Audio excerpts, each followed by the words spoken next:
Gloria a Dios. Vamos a hacer una oración para recibir esta palabra de este domingo. Bendito Padre Celestial, en este momento, Señor, te pido que tomes enteramente el lugar, Padre. Aquí está el lugar para que tu Santo Espíritu se mueva, para que tu Santo Espíritu hable, para que tu Santo Espíritu alimente a tu iglesia, a tus hijos, Padre. Te pedimos, Señor, que sea tu voluntad la que sea enseñada y predicada en este lugar, para que seamos nutridos, Señor, a través de ella. Te pedimos una palabra, Señor, de fuerzas nuevas, de amor, de poder, una palabra de restauración, Señor, una palabra de exhortación para aquellos que lo necesitamos, Padre. Nos ponemos enteramente, Señor, con la disposición de recibir el mensaje que tú has preparado para este domingo. Te escuchamos con respeto, te escuchamos con expectativa, Señor, esperando, Señor, con fe, lo que tú haces, Padre, en la vida del creyente cuando nos disponemos y nos exponemos a la predicación de tu bendita y santa palabra. Escuchamos este mensaje en el nombre de tu Hijo amado Jesucristo. Amén. Vamos a sentarnos, familia. Estamos alistando ahí nuestras Biblias en el libro de los Hechos, por favor. Vamos ahí al libro de los Hechos, capítulo 11.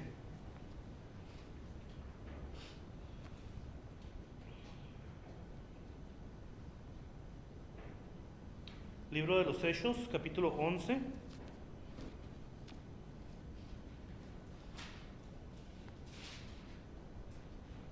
Ahí está después de los Evangelios, Mateo, Marcos, Lucas, Juan, y luego siguen los Hechos.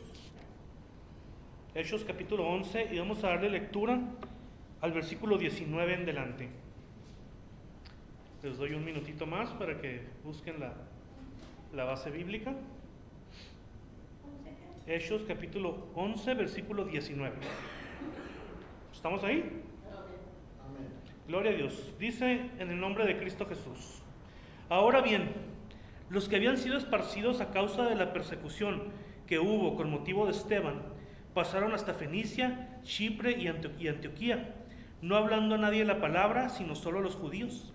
Pero había entre ellos unos varones de Chipre y de Cirene, los cuales, cuando entraron en Antioquía, hablaron también a los griegos, anunciando el evangelio del Señor Jesús. Y la mano del Señor estaba con ellos, y gran número creyó y se convirtió al Señor. Llegó la noticia de estas cosas a oídos de la iglesia que estaba en Jerusalén, y enviaron a Bernabé que fuese hasta Antioquía. Cuando llegó y vio la gracia de Dios, se regocijó y exhortó a todos a que con propósito de corazón permaneciesen fieles al Señor, porque era varón bueno y lleno del Espíritu Santo y de fe, y una gran multitud fue agregada al Señor. Después fue Bernabé a Tarso para buscar a Saulo, y hallándole le trajo a Antioquía. Y se congregaron ahí todo un año con la iglesia, y enseñaron a mucha gente, y a los discípulos se les llamó cristianos por primera vez en Antioquía. Gloria a Dios. Hasta ahí, familia. Bien, vamos a centrarnos en un personaje que apareció en estos versículos. Pero el tema del que yo quiero enseñarles es el siguiente. Hermanos, creo que no hay ni una iglesia en el mundo cuyos miembros, ¿verdad? A veces familias enteras, a veces uno, pero a veces muchos, pueden testificar que todos han sido víctimas de una de las cosas que más ha vaciado las iglesias, que más problemas ha traído a la vida de los creyentes, un enemigo feroz de las congregaciones, un enemigo que se llama desánimo. Lo que más vacía las iglesias es el desánimo.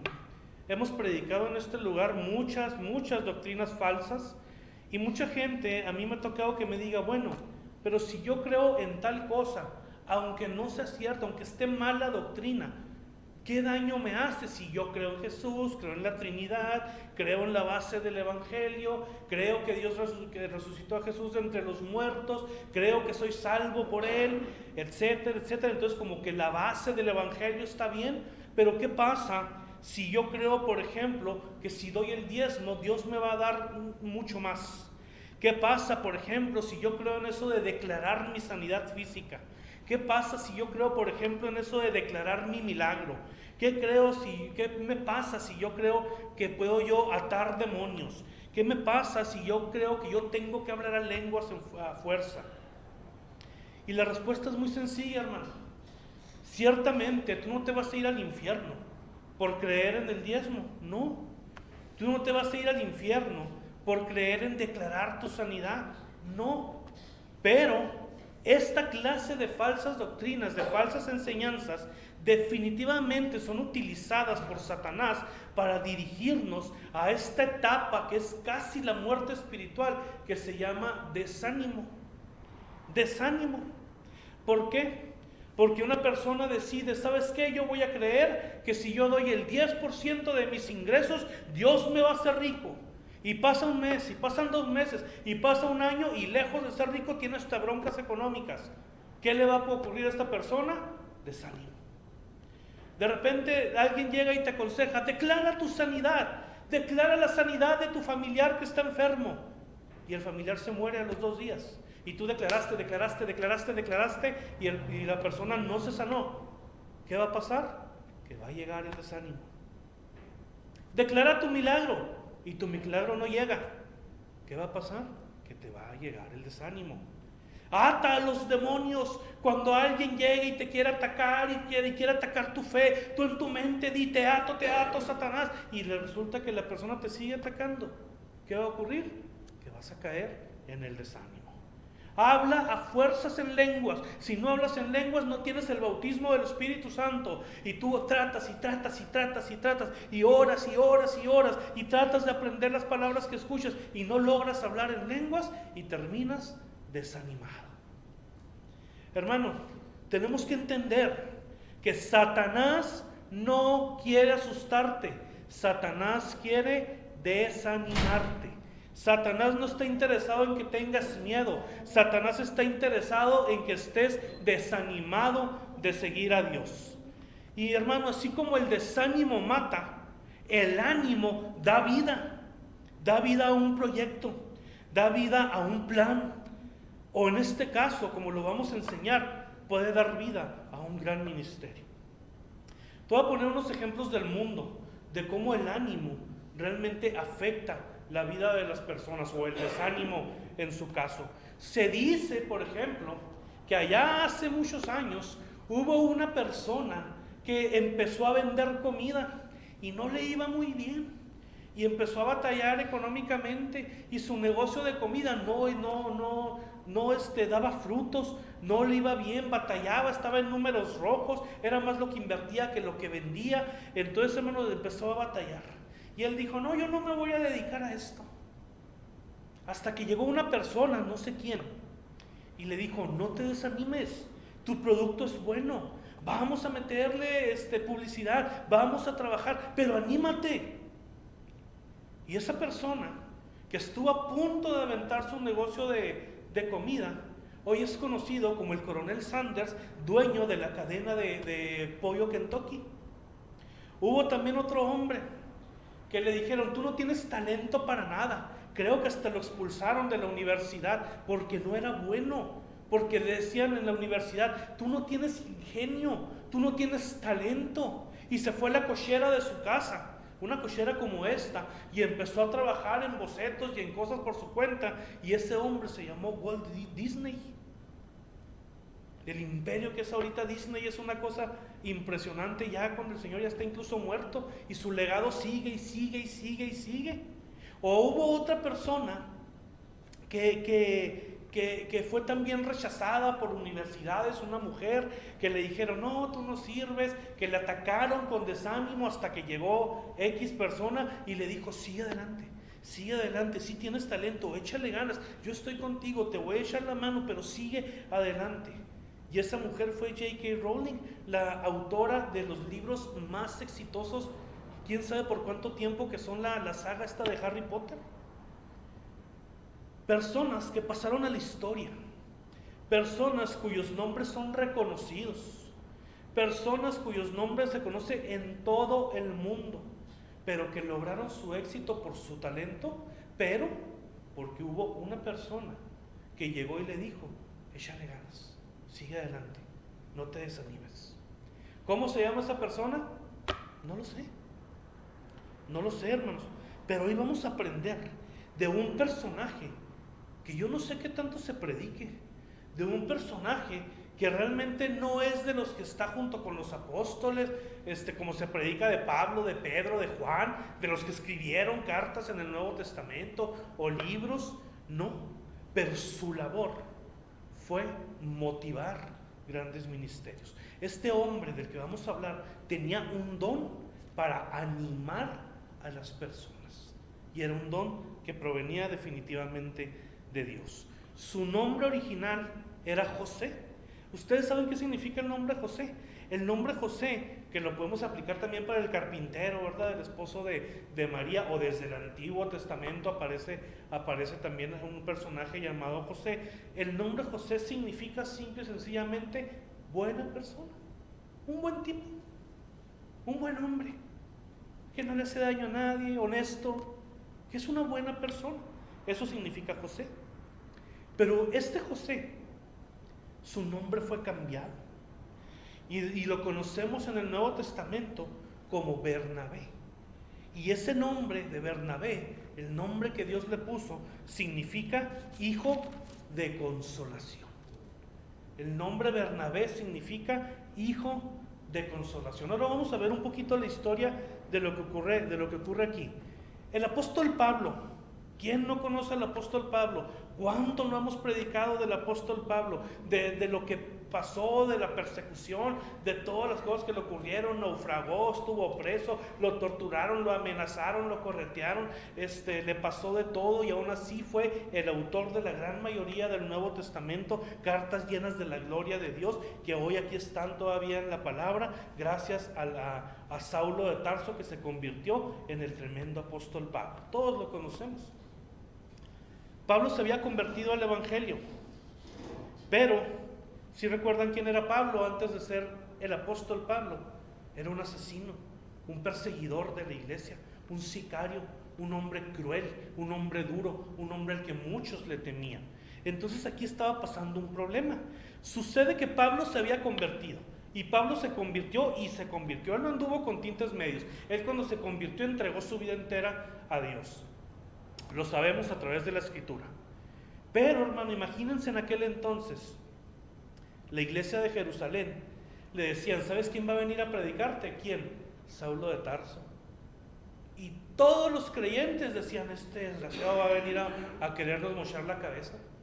Este desgraciado va a venir con espada en mano. Saulo de Tarso, el que perseguía a la iglesia, ese va a venir a enseñarte doctrina. Pero como el asesino de cristianos, sí, ese va a venir a enseñarte la doctrina de Cristo. Entonces los miembros de la iglesia de Jerusalén empezaron a tener miedo. Decían: no, es que con Pablo no, es que tiene una reputación que nos da miedo, la verdad, ese hombre.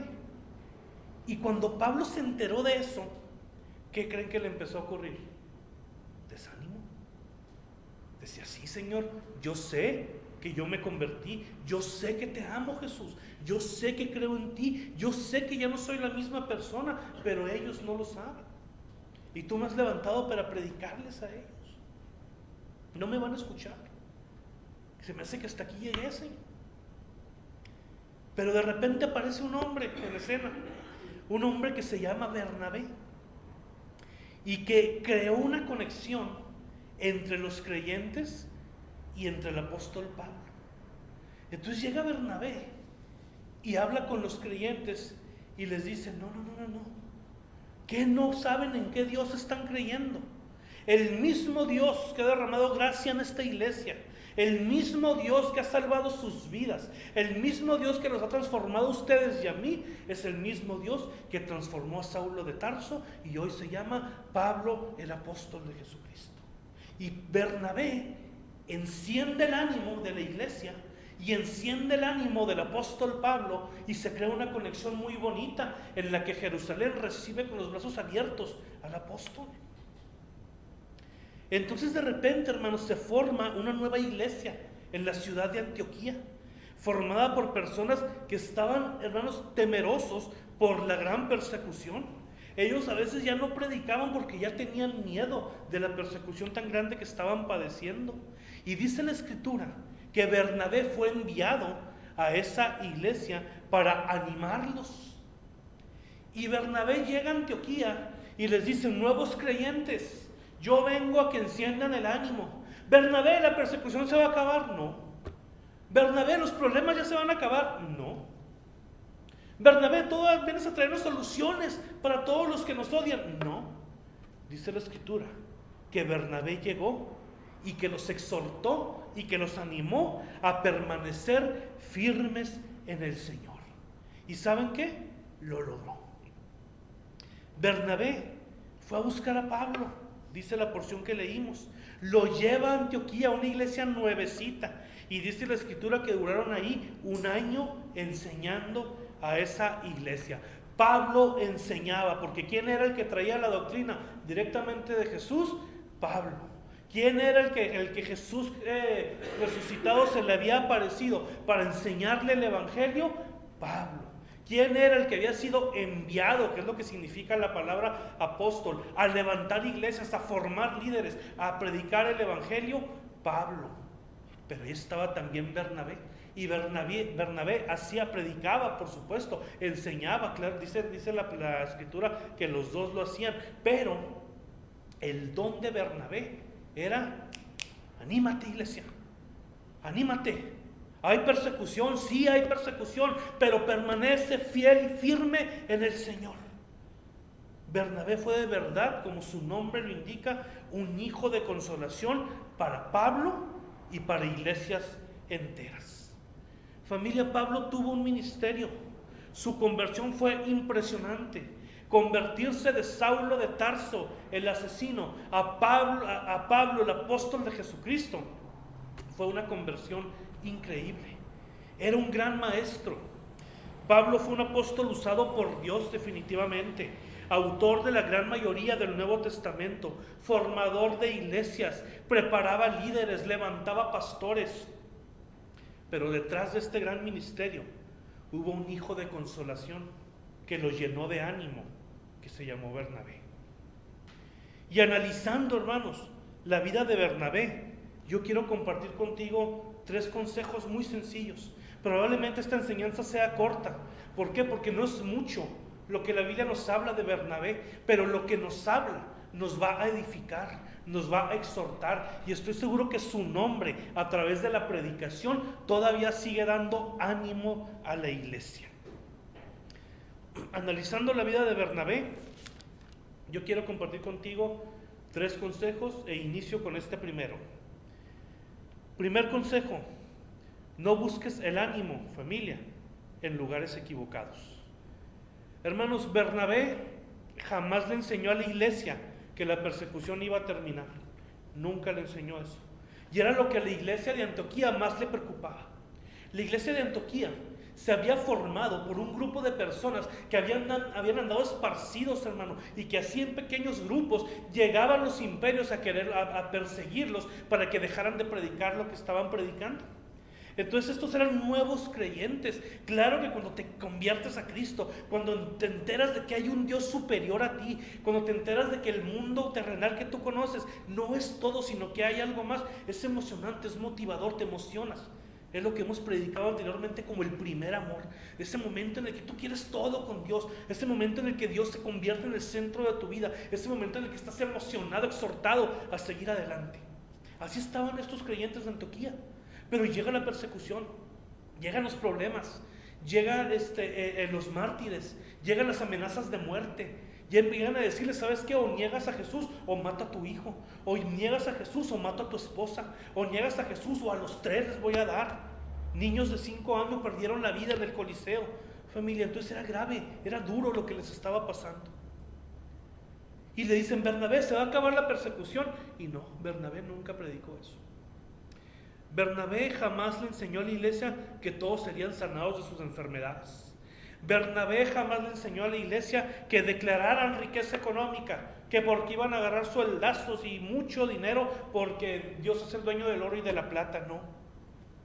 Bernabé animó a la iglesia predicando que Cristo había resucitado, que nos había reconciliado con el Padre, que la deuda del pecado había sido pagada en la cruz del Calvario y que la promesa de Jesús se había cumplido cuando bajó el Espíritu Santo y selló nuestros corazones. Y estas palabras, hermano, estas palabras exhortaban y animaban a la iglesia de Antioquía. Una iglesia, hermanos, que estaba reunida así como estamos nosotros en este momento. Y que mientras ellos se reunían, tenían la diferencia de que aquí afuera estaban soldados listos para descargar sus armas en contra de los creyentes.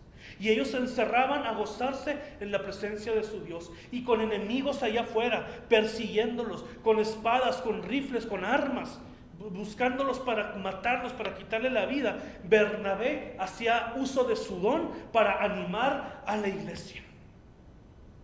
Hermanos, si lo que a ti te anima a venir a la iglesia es recibir milagros, es recibir soluciones temporales o cualquier otro tipo de añadidura, entonces corres el mismo peligro que corrieron miles y miles y miles de cristianos que hoy están perdidos en el mundo, desanimados.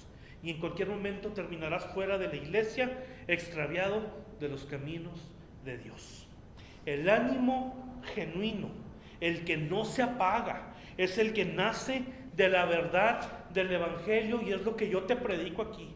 A veces, hermanos, yo veo los videos en YouTube, a veces yo veo mis predicaciones, a veces yo veo mis propios mensajes y yo digo: Jorge, esto ya lo habías predicado. Pero llega Dios y me dice: claro que lo habías predicado y lo vas a seguir predicando. ¿Por qué? Porque ¿qué es lo que es el evangelio? Número 1, Cristo está vivo. Número 2, Cristo me ama. Número 3, Cristo murió por mí. Número 4, me salvó de la condenación eterna. Número 5, el Espíritu vive en mí. Número 6, el Padre me ha adoptado como hijo. Número 7, me ha dado la promesa de una vida eterna. ¿Qué más quieres? ¿Qué más quieres? Cuando los creyentes de Antioquía le decían: Bernabé, pero es que tengo problemas. ¿Qué problemas ni qué problemas? Cristo murió por ti, has recibido la gracia, has recibido la vida eterna, el Padre se ha reconciliado contigo. ¿Qué problemas vas a tener? Y la iglesia, lejos de ofenderse, lejos de molestarse, se animaba y se encendía. Hermano, no estoy en contra de que recibas milagros, es lo que yo más quisiera. Yo que más quisiera que todos y cada uno de ustedes dijeran: Señor, tengo esta necesidad, y que aquí mismo el Señor se apareciera y te la solucionara. Eso lo quisiera para todos y cada uno de ustedes, así como lo quisiera para mí. Pero si de eso va a depender mi ánimo, hermanos, a mí no me queda mucho tiempo aquí predicando.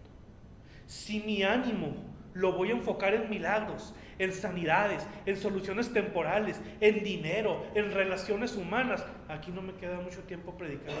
¿Por qué? Porque me voy a desanimar en cualquier momento.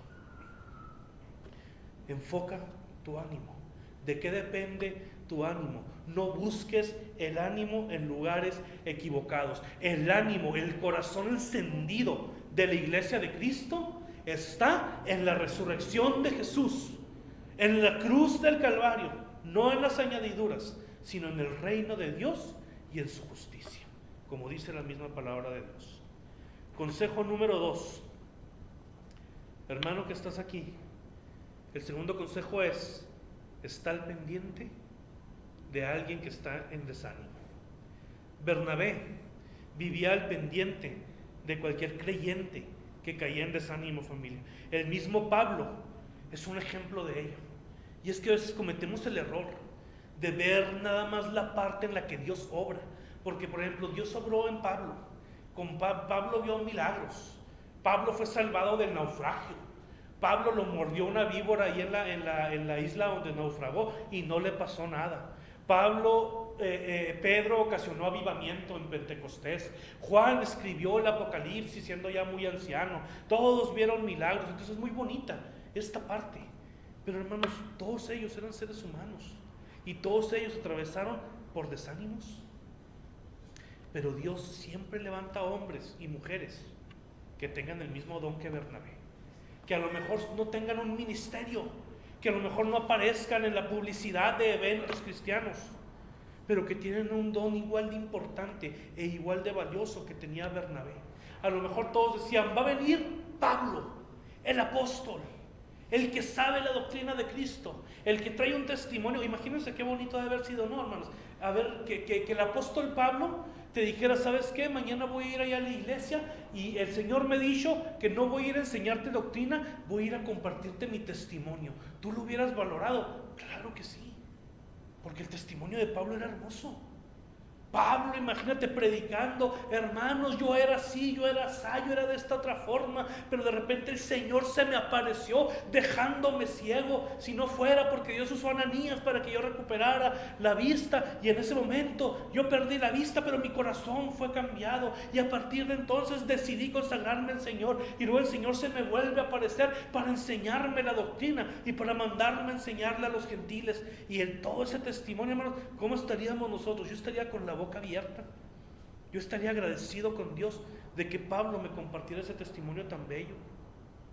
Entonces era Pablo, el apóstol Pablo, el antes Saulo de Tarso. Y probablemente mucha gente no se daba cuenta que ese ímpetu, que ese corazón encendido de Pablo, que ese ánimo que traía para predicar y testificar y hacer todo lo que hizo para la gloria de Dios, se la debían a Bernabé. A un hombre que a lo mejor no fue tan famoso como Pablo, a un hombre que a lo mejor decía, no, yo prefiero ir a escuchar predicar al apóstol. Pero el ministerio de Bernabé consistió en encender el corazón de grandes ministerios, porque Pablo no fue el único, Pablo no fue el único. Ahorita les voy a decir quién más fue encendido y que es un autor de uno de los evangelios, gracias a que fue discipulado y animado por este hombre llamado Bernabé. Bernabé fue un sostén para muchos, y el don para animar de Bernabé hacía que la iglesia se gozara feliz en Dios con todo y problemas, con todo y persecución, con todo y enfermedades. Hermano, en todas las iglesias, como nosotros ya tuvimos aquí también en su momento, en todas las iglesias ha habido personas en silla de ruedas, ha habido personas con oxígeno, ha habido personas con enfermedades, ha habido personas con diferentes situaciones. Así es la iglesia de Cristo. Pero Bernabé lograba que se encendieran a pesar de esos problemas. La iglesia vivía encendida en ánimo para ser fieles a Cristo, porque el mensaje de Bernabé era: no, los problemas no se van a acabar, no, van a venir incluso más, ¿verdad? Pero permanezcan fieles en el Señor. Hermanos, si ves a alguien desanimado, es por algo. No lo mandes a hablar con el pastor, habla tú. Recuérdale las promesas de Dios, dirígelo a Cristo, ora con Él y ora por Él. No permitas que tu hermano caiga en el desánimo, porque si lo permites, estás permitiendo que caiga en las garras del enemigo. Y número 3, tercer consejo: cuando el desánimo aceche tu vida, busca ayuda. A la menor señal de que el desánimo quiere tocar tu fe, corre a Cristo, hermano. Busca apoyo espiritual, acude a la iglesia, acude a tus hermanos, a tu familia, porque esa es nuestra labor como iglesia, no del pastor, es de la iglesia la labor. Y te voy a poner, hermano, un ejemplo de por qué es que yo estoy tan en desacuerdo con tener liderazgos, con poner nombramientos. Que en la iglesia debe de haber un pastor, ese pastor debe tener su esposa y punto. ¿Sí? La Biblia habla de diáconos. La Biblia habla de otros cargos, ¿verdad?, que son apoyo para el pastor. Sin embargo, hoy vivimos en una generación que es adicta a los nombramientos, que a todo le quiere dar ministerios, hermano. Y ocurre la siguiente situación. En una ocasión, a mí y a mi esposa nos tocó lo siguiente. Nos tocó que ella y yo discipulábamos matrimonios. Esa era nuestra área de trabajo. Matrimonio que llegaba a la iglesia, matrimonio que lo invitábamos a ser discipulado, y ese discipulado duraba 1 o 2 meses. Entonces, hermano, pues se nos conoció como los líderes de matrimonios, ¿verdad? Y cómo llega un día una pareja y llega con una hermana de la iglesia, no con nosotros, llega con otra hermana, y esa pareja llega y le dicen: hermana, nosotros sentimos una confianza con usted, a nosotros pues algo nos movió a venir a preguntarle, a venir a decirle, ¿nos puede hablar acerca del matrimonio? Y la hermana lo que hizo es: no, ¿por qué? Porque aquí hay líderes de matrimonio, mire, son ellos, mire, lo voy a llevar con ellos, ellos son los que discipulan, ellos son los que enseñan, ellos son los que saben. Cuando este matrimonio, hermanos, Dios había puesto en su corazón acercarse a esa persona.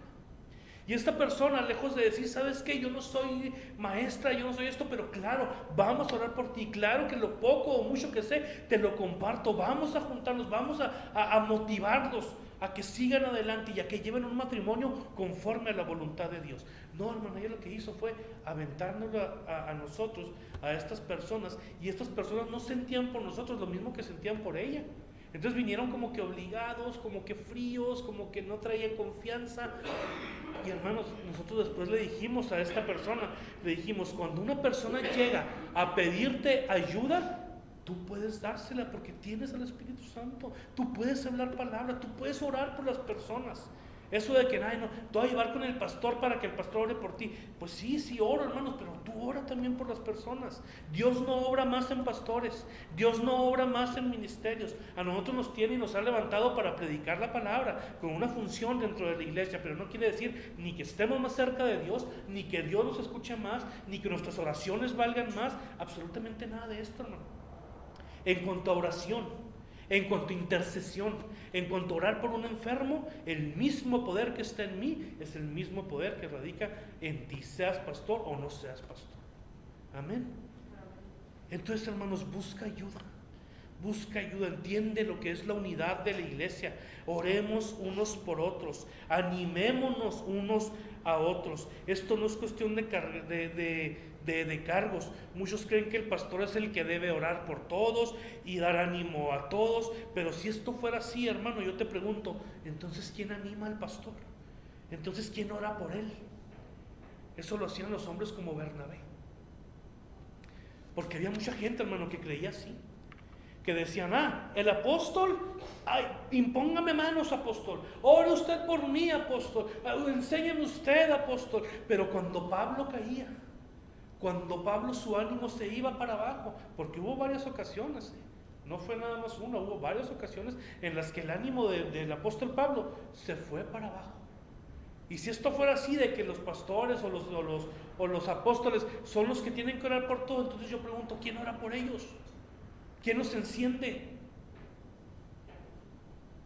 ¿Quién ora por mí, hermanos? ¿Quién es capaz de decirse, sabes que yo no tengo un cargo, ni sé teología, ni sé predicar, pero puedo orar por ti? Eso lo hacen los hombres y las mujeres que tienen el corazón que tenía este hombre llamado Bernabé. ¿Me prendes la música, por favor? Hermanos, quiero terminar con esto. Bernabé no fue mencionado en la Biblia como apóstol, no fue mencionado como el pastor Bernabé, no fue mencionado como el gran líder Bernabé, pero él es mencionado con cualidades mucho más grandes e importantes. El versículo 24 que nosotros leímos ahorita de nuestra base bíblica dice que Bernabé era un buen hombre, lleno de fe y lleno del Espíritu Santo. Estas tres cosas: un buen hombre, lleno de fe y lleno del Espíritu Santo. Hermanos, debemos entender que los ministerios tienen una función. Dios es un Dios de orden, pero no idolatres a un líder, no idolatres a un pastor, no idolatres a un predicador. El mismo Espíritu que mora en mí por creer en Cristo es el mismo Espíritu que mora en ti. El mismo poder que vive dentro de mí es el mismo poder que vive dentro de ti. Sin tener ni un solo nombramiento, sin escribir ni una sola carta del Nuevo Testamento, Bernabé fue usado para impulsar ministerios exitosos, como por ejemplo Pablo, que en algún momento tuvo que ser motivado por Bernabé. O te pongo otro ejemplo. ¿Quiénes escribieron los evangelios? Mateo, Marcos, Lucas y Juan, ¿verdad? Pues déjame decirte que Marcos fue discipulado por Bernabé. Marcos fue motivado por Bernabé. Marcos aprendió de Bernabé. Pero Bernabé no tenía el cargo de que no. ¿Qué importan los cargos, hermano? Los cargos se requieren para tener orden aquí en la iglesia. Pero allá afuera, para hablarle a una persona de Cristo, para motivarla, para encenderla, no necesitas ningún nombramiento. Lo único que necesitas son estas tres cualidades que Bernabé tenía: buena persona, lleno de fe y por lo tanto lleno del Espíritu Santo. Hermano, Marcos fue discipulado por Bernabé y Marcos escribió uno de los 4 evangelios. Pablo fue animado por Bernabé y escribió un alto porcentaje del Nuevo Testamento. ¿Cuántas cartas escribió Bernabé? Ninguna. ¿Cuántos libros doctrinales escribió Bernabé? Ninguno. Esa no era la misión que él tenía de parte de Dios. Pero Bernabé fue un hombre encendido en el Espíritu y que en cuanto veía que un solo creyente caía, que un solo creyente se desanimaba, que un solo creyente decía: yo ya no quiero ir a la iglesia, en ese momento iba y lo encendía de nuevo en la llama del Espíritu. ¿Y cómo lo hacía? Diciéndole la verdad, la misma verdad que yo hoy te comparto a ti. Dios no está aquí para sanarte de enfermedades. Dios no está aquí para hacerte rico. Dios no está aquí para que seas exitoso. Dios está aquí porque te ha amado hasta la muerte. Y tienes que ser agradecido porque el regalo más grande ya lo has recibido. Y lo estudiamos la semana pasada, que se llamó Cristo Jesús. Hermano, vivamos pendientes del desánimo y vamos a combatirlo con fe, con oración y con la verdad de la palabra de Dios. Amén. Vamos a ponernos de pie, familia.